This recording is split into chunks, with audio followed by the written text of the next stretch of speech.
What's going on, everyone? Today we're going to be shooting the Kimber Micro 9 that I have made an unboxing video of.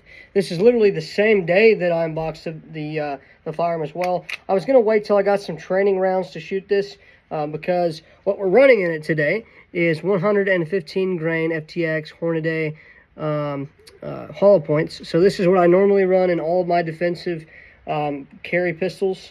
So I normally don't kind of plank with defense rounds because well, they're expensive, but it's actually good to train with them because, you know, if you're going to be carrying the same type of, cartridge, you need to probably train with that type of cartridge as well, because if you're not going to train with it, you're going to train with, like, I don't know, Fiochi, just training ammo, then you're not going to really get the feel of what a defensive cartridge is going to feel like. So it's actually kind of good to do that.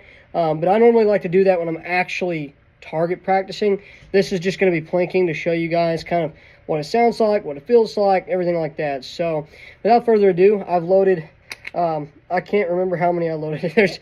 There's 7 round magazines. I didn't put one in the chamber, so I should have 7 in here. This was a beast to load. This thing is hard to load to try to get the last 2 in there, just because the magazine's so small and everything like that. So it might be 6 rounds. I don't remember. It's like 6 or 7, whatever. Anyway, we're going to shoot it, and I'll let you guys know how it feels. So we do have a live firearm here, YouTube. We are trying to be safe. Weapons pointed in a safe direction, fingers off the trigger. We're not flagging anyone.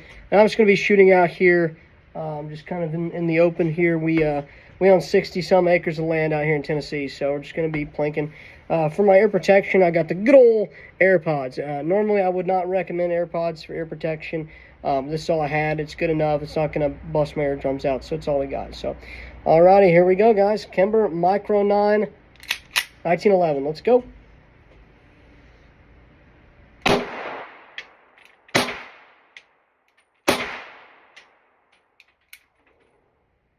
Alright, first malfunction.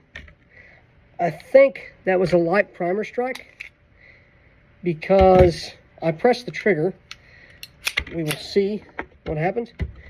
Yeah, so we do have a light primer strike. I don't know if you guys can see that. So that is awkward. That's weird. So I have been told that these Micro 9s can be a little finicky with certain ammunition. I don't know if that's because it's running 115 grain. I do know that they recommend you to run something higher, 124 grain and higher. But most people's going to run your standard 115 grain. And I've seen videos all over YouTube about how running 115 grain is not a problem for most people. But for some reason, I guess it was a problem with me. So let's go ahead and let's just try that again. And put our ears back on. I might try that round one more time, but let's try this again. Here we go.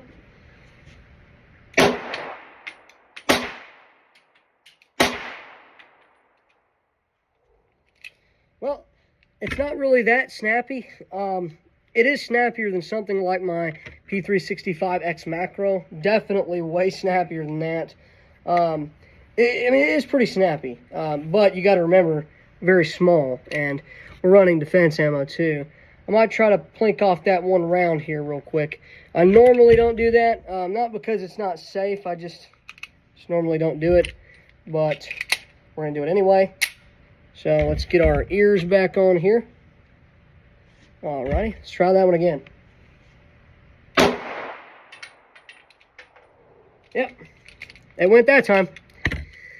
So that was it, guys. And actually, I have one more round for you. I normally wouldn't do that because very expensive, as I said. I think a box of 25 around here is like $35, $40 around East Tennessee, which is where I live. So very expensive, but just to let you guys know, I do love you. So wasting a lot of money here. All right, here we go. Last round.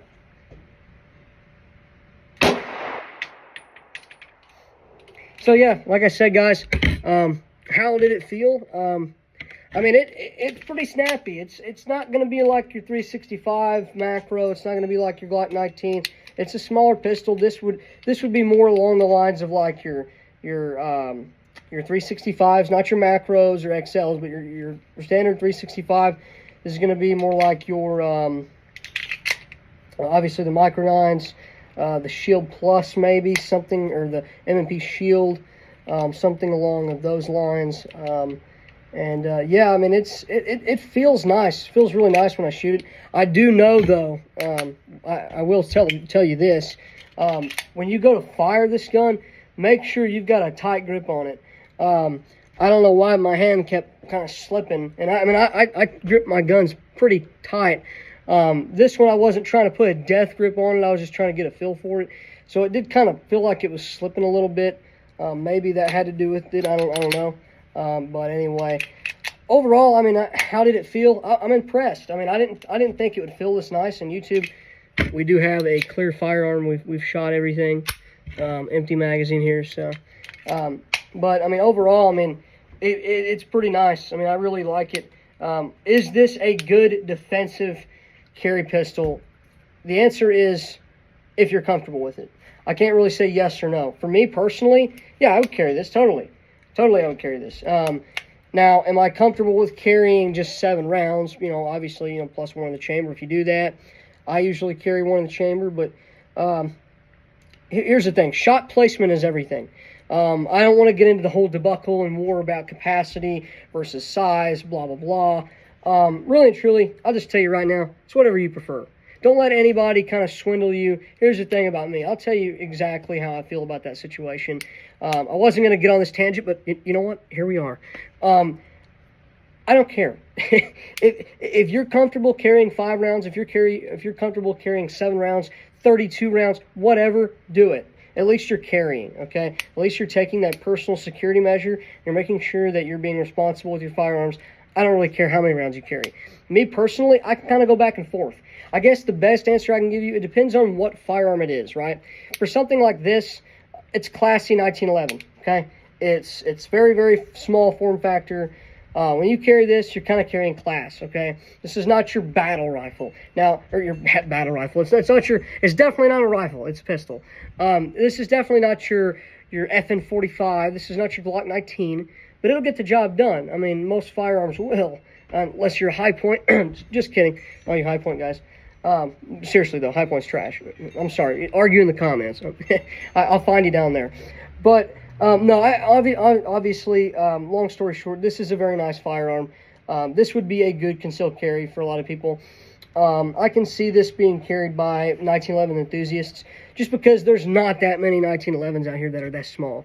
Now, I know, again, as I said in my unboxing video, it's not a true 1911. You don't have your barrel bushing, stuff like that. You don't have your grip safety. But, I mean, hey, it's freaking beautiful. Am I right? I mean, this thing is sexy. I mean, come on now. So, anyway, guys, leave a note down in the comments. Let me know if you guys have owned one of these. Let me know if you've shot it. How does it feel? Do you like it? Do you carry it? And what type of ammunition do you run in? And I was surprised to have that many issues. Well, there's only one issue, but I was surprised to have that light primer strike with that Hornady. I run Hornady in all of my 9mm, and I've never had an issue with it at all.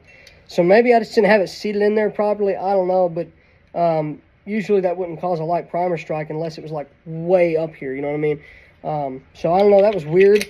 We'll just kind of count it off as basically just a human error issue, which 9 times out of 10, I don't know if you guys know this, but a lot of your malfunctions with light primer strikes, failure to feed, failure to eject, stovepiping, a lot of that stuff has to do with the human error, the way you've loaded the magazine, the way you grip your firearm. You need to have a positive grip on it. If you grip down here, recoil is going to go like this. If you grip up here, you're going to be able to control that recoil better. So there's some tips for you if you guys have never kind of got into that. But sorry I made this video way too long. I wanted to put some more educational things in there and not just shooting a gun. I want to kind of give you guys some education on you know, what it's like to own a firearm and, you know, what to do, what not to do, stuff like that. And then we kind of got into a debate about capacity. So let me know what you guys think about that capacity argument. Comment down below. Would you guys rather have capacity or high capacity and a bigger firearm, or would you rather have a smaller size pistol with lower capacity? So thank you guys for watching. Hope you guys enjoyed the video. If you have, slap that like button. If you're new to this channel, slap that subscribe button. I make content when I can. I'm a full-time gunsmithing college student, so I try to, and I'm also work full-time as well, so I try to do this on my off time. So let me know what you guys think, and stay tuned. Peace out.